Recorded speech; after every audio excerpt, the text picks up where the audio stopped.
Հրապարակ թերթը գրում է, մինչ Նիկոլ Փաշինյանը խորհրդավոր լռություն է պահում Երևանի նոր վարչական շրջանում տեղ ունեցած միջադեպի թեմայով եւ թիմին էլ չի ասում, թե ինչ է պատրաստվում անել, քաղաքացիական պայմանագրում ընդվզման մեծ ալիք է հասունանում։ Շարքերում գժված են եւ կարծում են, որ եթե Հանրապետություն կուսակցության անդամ թաղապետ Տիգրան Տեր-Մարգարյանը հրաժարական չներկայացնի, ապա պետք է խզել Երևանի ավականիում կոալիցիոն հուշագիրը։ Թերթի տեղեկություններով անգամ Հակոբ Արշակյանն է մտել Փաշինյանի մոտ եւ իբրև թիմի բանագնաց փոխանցել այս տրամադրությունները, սակայն որևէ հստակ բան նրան չեն պատասխանել։ ՔՊԱ-ականների միայն հայտնի է, որ հարցի լուծումն առայժմ թողնվել է Տիգրան Ավինյանի վրա։ Գրում է թերթը։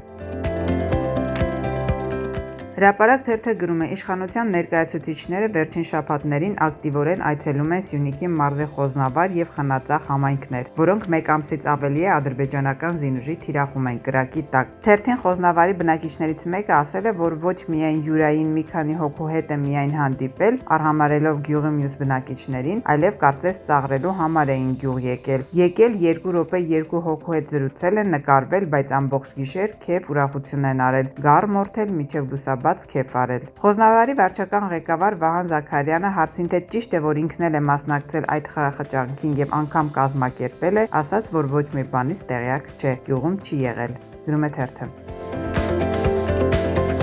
Փաստ թերթը գրում է, օրերս Նիկոլ Փաշինյանը հայտարարեց, թե այս պահի դրությամբ, այսինքն անցած մոտ 4 ամսվա ընթացքում մոտ 33,000 քաղաքացի է եկամուտների հայտարարագիր ներկայացրել։ Մինչդեռ այս տարվա ընթացքում մինչև նոյեմբերի 1-ը ըստ պաշտոնական տվյալների հայտարարագիր պետք է ներկայացներ մոտ 800,000 քաղաքացի։ Ակնհայտ է, որ նշել 33,000-ի մեծ մասը պետական պաշտոնյաներ են, որոնք միշտ էլ ներկայացրել են հայտարարագիր։ Հայտարարագրման գործընթացի դեմ արշավն ի սկզբանե կազմակերպ Հայաստանը ես եմ նախաձեռնության կողմից։ Նախաձեռնության ղեկավար Նայիրի Սարգսյանի գլխավորությամբ անցած ամիսների ընթացքում Հայաստանի մարզերում եւ մայրաքաղաքում քաղաքացիների հետ հանդիպումների ժամանակ ներկայացրել են կառավարության այս խնդրահարույց նախաձեռնության բոլոր խութերը։ Նայիրի Սարգսյանը թերթին ասել է, որ թվերը խոսում են այն մասին, որ փաստորեն մարդիկ չեն վստահում կառավարությանը, ուշ են հայտարարում իրականացնում կամ առհասարակ հայտարարագիր չեն ներկայացնում։ Այս թվերը վկայում են նաեւ այն մասին, որ այո, հայտարարագրման չեղարկումը ժամանակի խնդիր է,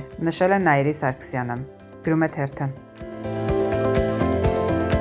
Ժողովուրդ օրաթերթը գրում է, ժամկետային զինվորական ծառայության սահմանային տարիքը կարող է 27-ից դառնալ 37։ Նմանատիպ օրենսդրական նախաձեռնությամբ հանդես է եկել Ազգային ժողովի քաղաքացիական պայմանագիր խմբակցության падգամավոր Հայկ Սարգսյանը։ Առաջարկվում է նաև մինչև 18 տարեկան արական սեռի քաղաքացիների համար Հայաստանի քաղաքացիությունը փոխելու համար բազային տուրքը դարձնել 15 միլիոն դրամ։ Սա այն գումարն է, որը 27 տարին լրացած եւ պարտադիր զինվորական ծառայությունից խուսափած Հայաստանի քաղաքացիները կարող են վճարել եւ ազատվել քրեական պատասխանատվությունից։